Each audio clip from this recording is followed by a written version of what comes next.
As we journey through history, the scars of persecution remain etched in time, evoking deep sorrow. Countless lives have been sacrificed for their unwavering faith in Christ. Sadly, this narrative of suffering and bravery continues to unfold in various corners of the globe today. Take North Korea, for example, where oppression reaches unfathomable heights. To follow Christ is not merely a spiritual commitment, but a bold act of defiance that could cost one their life. Amidst a brutal and unrelenting regime, these courageous believers exist under the constant threat of danger, enduring torture, imprisonment, and, in many cases, martyrdom for their devotion to the gospel. Dear listener, in this study, we will delve deeply into the harsh reality that Christians face in North Korea, examining the historical and cultural forces that have fueled this intense persecution and how their faith has endured in the face of such relentless adversity. Despite the dangers, we will see how the gospel continues to spread and uncover the inspiring lessons of resilience, loyalty, and hope that these brave believers offer us. Before we begin, I encourage you to like this video and consider joining our ministry by subscribing to our channel so that YouTube can notify you whenever we upload new content. Let's begin. The Korean Peninsula has been entangled in a conflict spanning more than 70 years, defying the passage of time and the evolution of international diplomacy. What started as a temporary divide during the Cold War has morphed into a state of continuous tension. Punctuated by repeated escalations, for centuries, communist North Korea and capitalist South Korea were part of a single, united nation bound by shared ethnicity, history, culture, and language. Yet today, they are separated by one of the world's most impenetrable borders, the demilitarized zone DMZ along the 38th parallel. At the beginning of the 20th century and during World War II, Korea fell under Japanese colonial rule. Koreans were heavily taxed, and young men were conscripted into the Japanese military to fight in the Pacific War. After Japan's defeat in 1945, a new conflict arose as the northern part of Korea came under Soviet influence. This sparked U.S. involvement to counter Russian domination. As a result, the country was divided into two regions, the US-controlled South and the Soviet-controlled North. The original intention was for the Korean people to decide their own future in the following years, but no agreement for a unified government or system was ever reached. Instead, political and ideological differences grew more pronounced. The North implemented extensive communist reforms, while the South maintained a capitalist system aligned with the United States. These differences led to the formation of two independent states. Kim Il-sung, the grandfather of current leader Kim Jong-un, assumed full control of the Democratic People's Republic of Korea, commonly known as North Korea, with the support of Soviet forces. Meanwhile, Syngman Rhee became the first president of the Republic of Korea, or South Korea. In 1950, both factions clashed in the Korean War, which ended in 1953. After the armistice, a prisoner exchange took place, with communist forces releasing thousands of captives, more than half of whom were South Korean. However, many of those prisoners never returned home. Instead of being taken south as promised, they were transported to coal mines in northern Korea near the Chinese border. The movement of populations during the war made it difficult to distinguish between North and South Koreans. After the war, Kim Il-sung, leader of the Workers' Party, began eliminating those who could potentially challenge his power, focusing on political loyalty. Between 1960 and 1970, a reign of terror and chaos was established. Citizens' backgrounds were subject to extensive scrutiny, with checks based on their relatives' pasts. This created a rigid caste system similar to that of India. This new social structure drew from the Confucian system, though with harsher elements. Eventually, the population was divided into three main categories: the core class, the wavering class, and the hostile class. The hostile class included fortune tellers, artists, and prisoners of war, among others. Members of the lower class were forbidden from living in the capital or the most productive regions and were closely monitored by their neighbors. In addition, groups known as the Inman Band were established, consisting of about 20 families tasked with managing their neighborhoods and reporting any suspicious behavior to the authorities. Social mobility was impossible, and status was inherited from generation to generation. Children were taught to revere the party and despise Americans. Education was compulsory until age 15, but only children from higher classes were permitted to attend secondary school beyond that age. The most intelligent and attractive girls were even recruited to serve Kim Il-sung. This system reshaped people's mentality as they were indoctrinated to view Kim Il-sung as a fatherly figure and protector. Aiming to mold human nature, Kim Il-sung introduced a new philosophy based on Marxist and Leninist ideas called Jukki, which means self-reliance. He portrayed the Korean people as special and chosen, a narrative that resonated with a population long oppressed by its neighbors. According to his teachings, the strength of individuals lay in their ability to subordinate their personal desires to the collective will, which had to be guided by an absolute leader, Kim Il-sung. The Jukki doctrine, the core ideological pillar of the regime, has persisted under the three leaders who have ruled North Korea: Kim Il-sung, Kim Jong-il, and Kim Jong-un. It emphasizes strict self-sufficiency and independence. This ideology explains North Korea's tendency towards isolation, which can sometimes appear self-destructive. As seen during the famine of the mid-1990s, it also drives the regime's constant efforts to reduce its military vulnerability in the face of potential external threats. The fundamental issue with this worldview is that politics and ideology have become ends in themselves. Human lives have lost their value, with ideology and its leaders elevated to the highest priority and worshipped. The government has shown no hesitation in violating the human rights of its citizens, maintaining opposition to other nations at the expense of the population's well-being, and enforcing the cult of the Kim family. The extent of fanaticism in North Korea is such that its people have no access to outside ideas. The government controls the narrative, teaching children only from its perspective and banning internet access and digital networks for all citizens. Indoctrinating the entire population into the state's ideology is a top priority, leaving no room for any alternative beliefs. Although Jukki initially drew from communism and Leninism, it is now criticized even by communists as a fanatical theory that prioritizes the government's welfare over the people's. North Korea's political, economic, social, technological, and diplomatic backwardness demonstrates that the regime clings to its worldview out of reverence for tradition and the Kim family, rather than for the benefit of its citizens. The renowned English publication The Economist recently quoted Thomas Belk, author of a book arguing that Jukki is more than a doctrine; it contains all the elements of a religion. According to the article, there are an estimated 19 million followers who fervently believe in the divine nature of all three generations of the Kim family.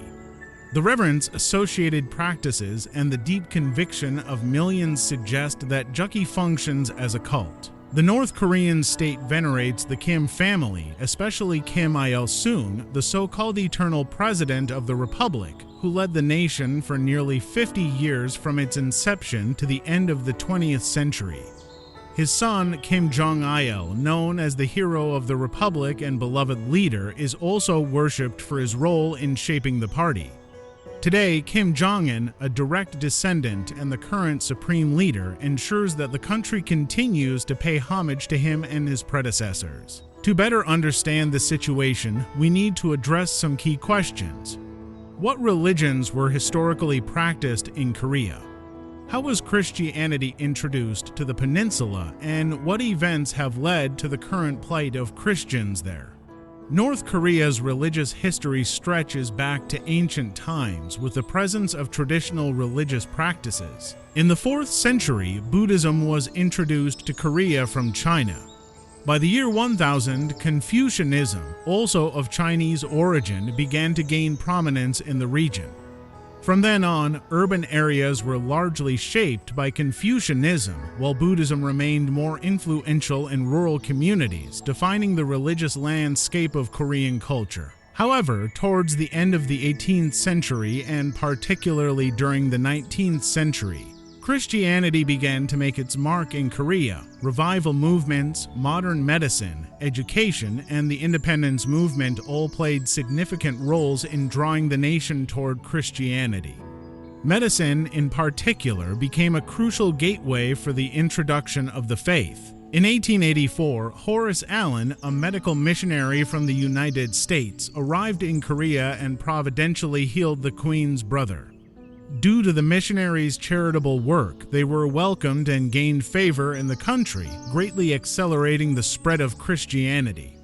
Allen soon established a hospital and a school, and missionaries were granted permission to set up educational institutions throughout the nation. This led to the founding of 293 colleges and 40 universities by Christian organizations. Christianity found particular popularity in the northwestern region, especially in Pyongyang, which became the center of Christian activity in Korea. In 1907, Pyongyang, now the capital of North Korea, was declared the Jerusalem of the East due to the vibrant Christian presence and its influence. Traditional religions like shamanism, Buddhism, and Confucianism began to lose ground as Christianity advanced. In 1910, Japan invaded the Korean peninsula and attempted to impose Shintoism, their ancestral religion. During this period, Christianity became closely associated with Korean nationalism, further strengthening its foothold in the country.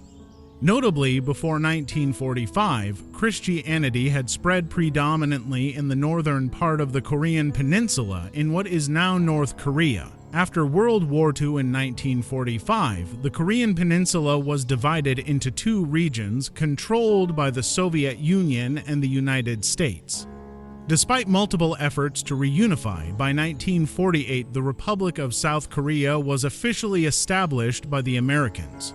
In response, the Soviets recognized the creation of the Democratic People's Republic of Korea, led by Kim Il-sung, a prominent Korean guerrilla leader. During the Cold War, North Korea experienced significant economic and social growth, becoming one of Asia's most prosperous economies. With the backing of its allies, particularly the Soviet Union and China, North Korea stood in opposition to the South, which was supported by the United States and the UN. This rivalry culminated in the Korean War, which ended in an armistice, as neither side was able to claim victory. The conflict left millions dead and became one of the most destructive wars in history. However, following the end of the Cold War and the collapse of the Soviet Union, North Korea's international relations weakened significantly. Feeling increasingly threatened by the United States, North Korea accelerated its nuclear development in the late 20th and early 21st centuries.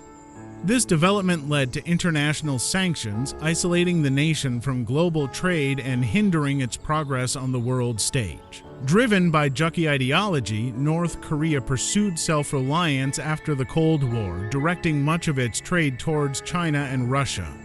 It adopted a military-first policy, prioritizing defense and military development over the well-being of its population.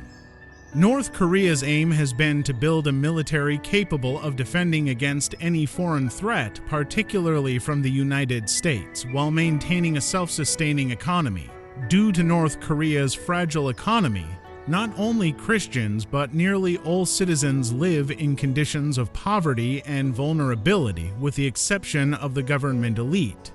No significant changes seem likely in the short term, as the Kim dynasty has eradicated internal opposition since the previous century and has shown little interest in international negotiations, aside from a few unsuccessful attempts in recent years. With the rise of Kim Il-sung, many Christians who once lived in the northern part of the peninsula fled to South Korea. For over 70 years, North Korea has been under the rule of the Kim family.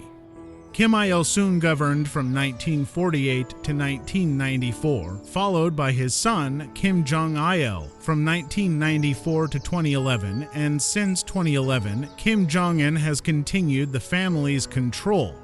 Christians who remain in North Korea either live in hiding or attempt to escape, as Christianity is still viewed as a Western influence and a threat to the regime. The North Korean government, driven by its ideology of absolute loyalty to the Kim dynasty, regards any attempt to flee as treason.